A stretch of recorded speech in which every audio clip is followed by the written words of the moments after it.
Welcome to Uriah Heep, the Magician's Podcast.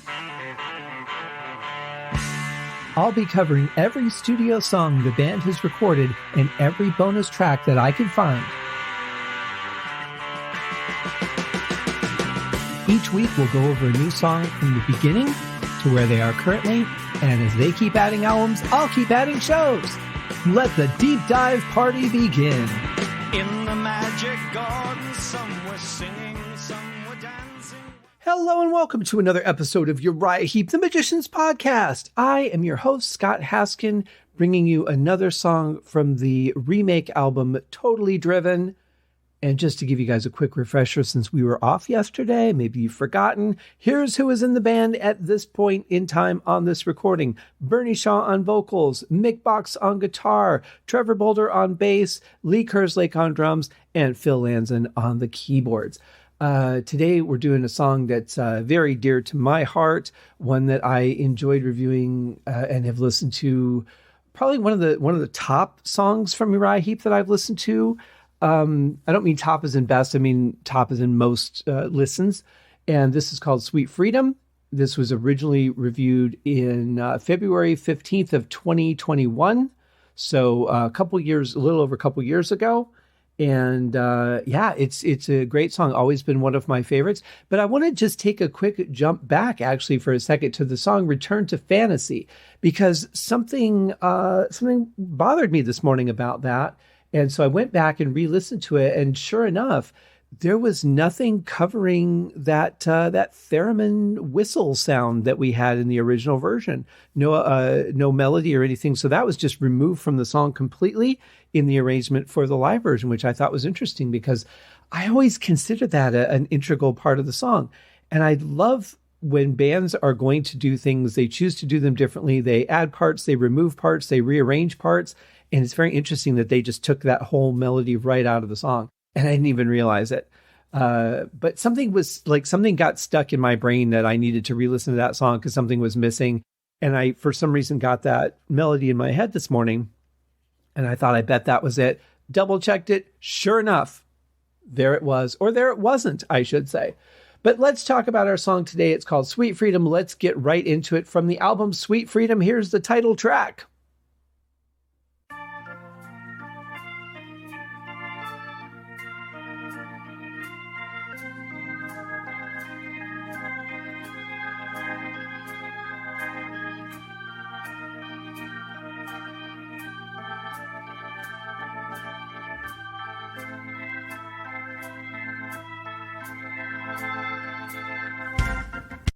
Sounds like Phil's having a little bit of fun with the opening melody to the song. I like it, though. It's a little bit playful. You want something a little bit different live. Maybe he's trying to do something a little misleading. But anyone who knows the song would probably know that he's heading into it, or at least teasing the song. Either way, what he's absolutely nailed, is the sound of the organ. I think it works absolutely perfectly in reference to the song. I think that might give it away, for me at least, just as much as the melody, is just the organ tone.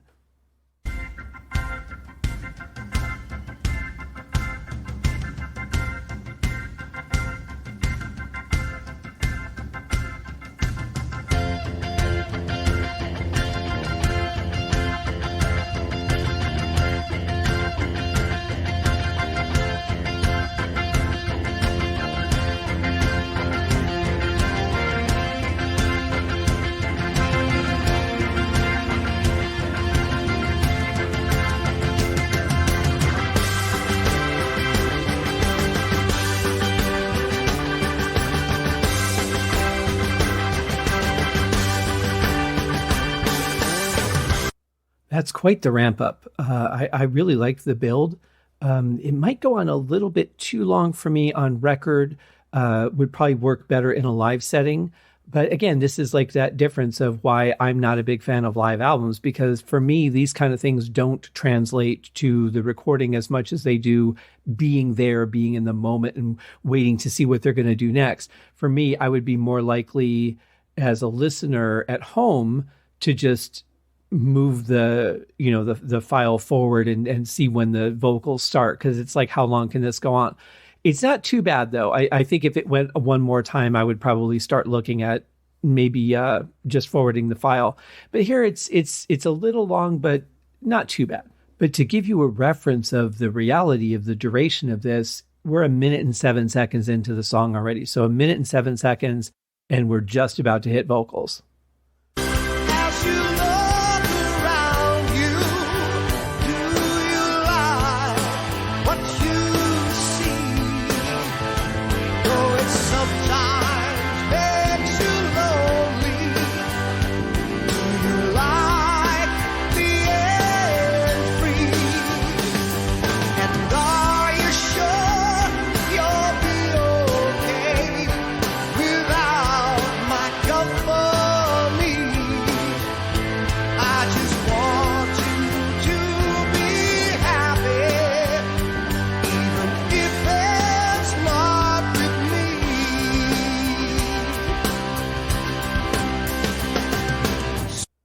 They're really moving through this song nicely. It feels very much on par with the original. But Bernie, again, Bernie's singing it his own way, which I really like. The original song was very linear vocally, and Bernie's putting a little more personality into it. It sounds really good.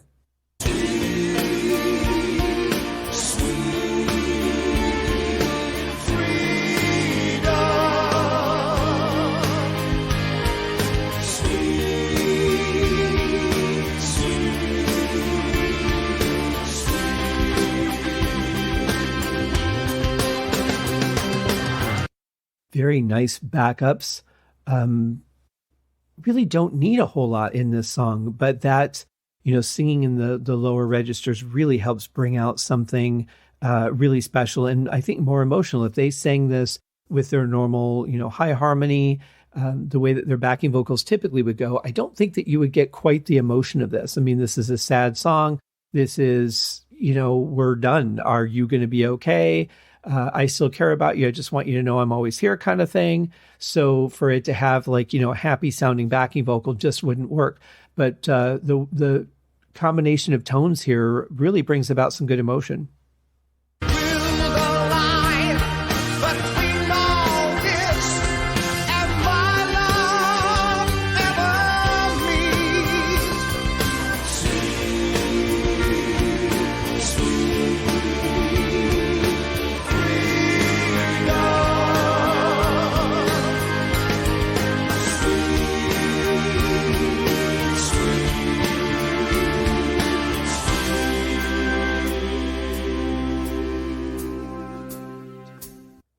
I can't be sure, but I think I'm hearing two guitar tracks: the distorted rhythm and then the melody, which has a little bit of tremolo in it. It's very nice. I've always loved that tone from Mick when he uses it in the original song. It sounds really good here too.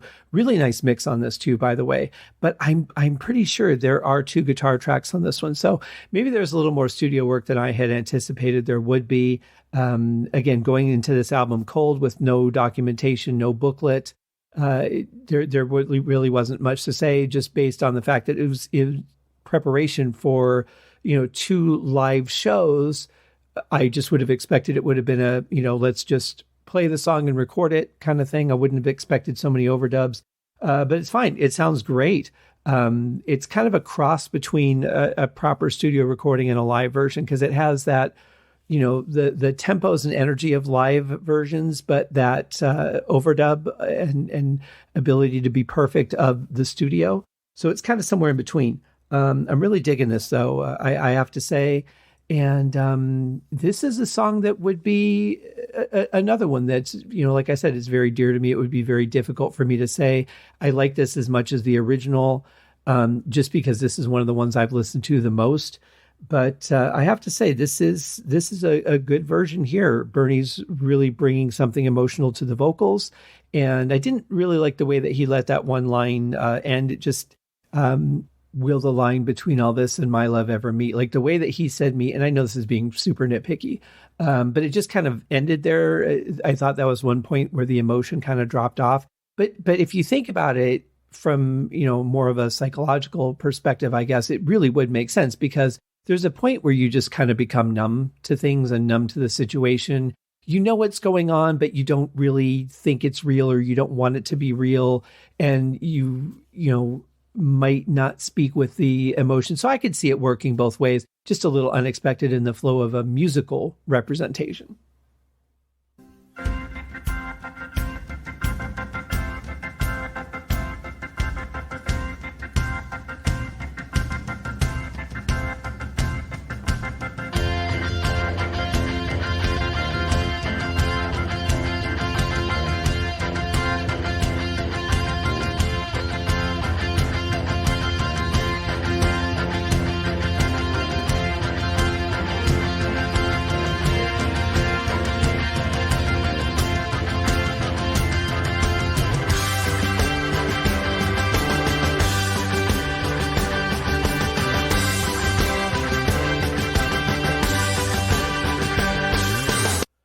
I really see this section as like I'm trying to regain and gather my strength and be okay and show you that I'm okay and that I'm here to support you.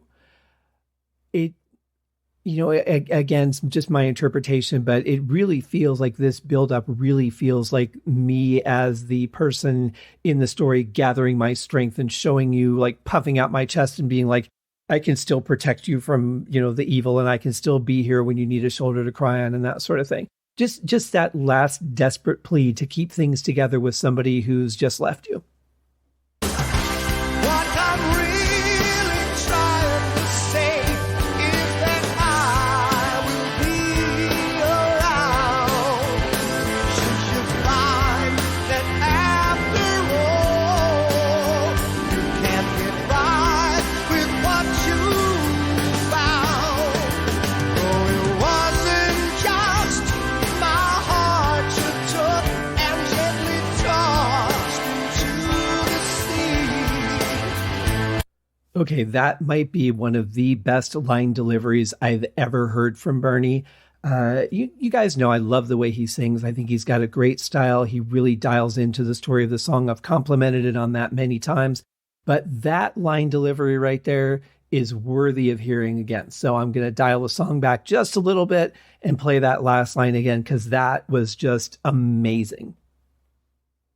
Oh, it wasn't just my heart you took and gently tossed into the sea. Oh, it's hard to find the words to say. I guess it was me. I guess it was me. Well, that's a nice change. I like that. Did not expect that at all, but that really kind of added a new level for me. Really good idea. Also, let's talk about Trevor. I mean, Trevor is just playing some amazing stuff during that verse. Really dig how he just really jumped in and was just very much the kind of bass player that Heep needed. Very adventurous, but could still hold it down when he needed to. I think if I remember right, over the seasons, there was times where he really did play a lot more straightforward than Gary or Paul did, but more so, I think, than any of the other bass players. But definitely, he could bring it, and this is a great example, this song, of what he could do.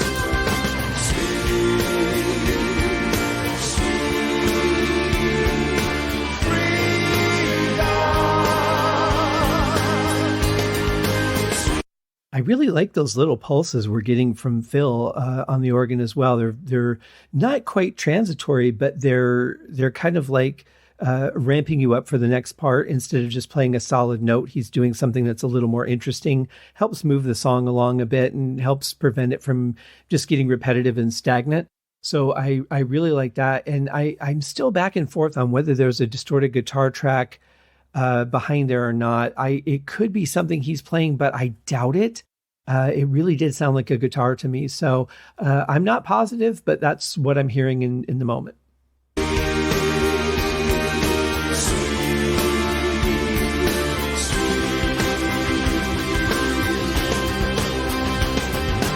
Will the line between all this and my love ever be? Okay, that was much better. That's the kind of emotion I was looking for. So maybe, very possibly he was going from, this isn't happening to now he's feeling it fully as the song has progressed. This is definitely one of those songs that even though it's a sadder song, it's still got a good tempo to it that you could just kind of jam this part for a while. You could do some soloing over it if you wanted to. This part of the song really lends itself to a lot of possibilities, especially on stage.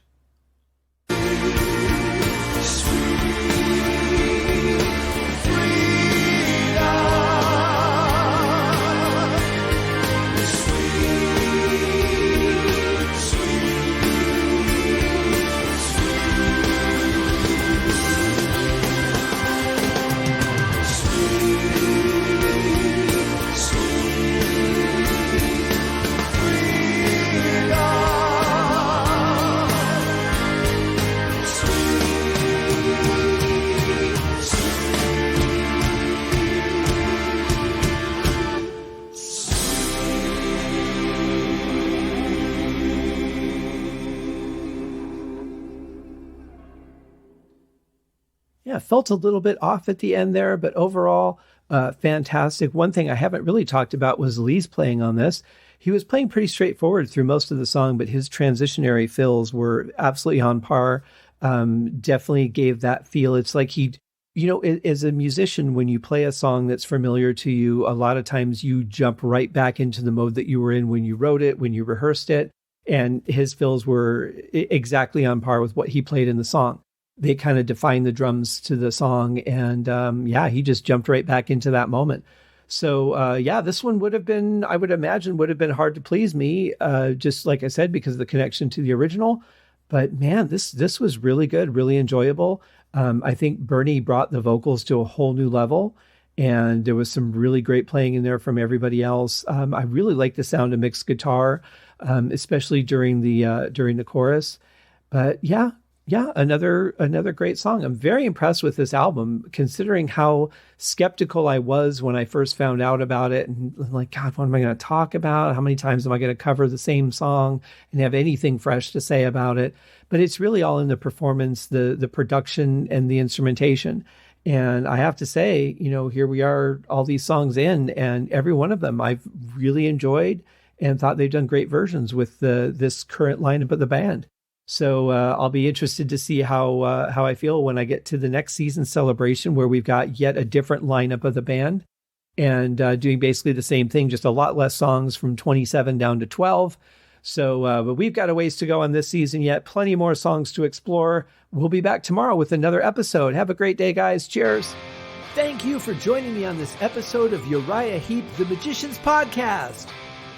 If you have enjoyed this show, please consider going over to Apple Podcasts or your favorite podcast outlet, leaving a rating or a review.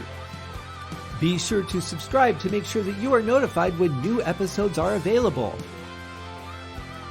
Please be sure to share this podcast with your fellow Uriah Heep enthusiasts and anyone who you think would like Uriah Heep, which should be everyone. And if you are so inclined, please feel free to contribute to the Patreon account. And if you are not a Patreon subscriber, you can also pay through the PayPal link on the website listed in the show links below. I would also like to thank Uriah Heep for their very generous support of the show. And thank you guys for listening. We'll see you in the next episode. Happy days!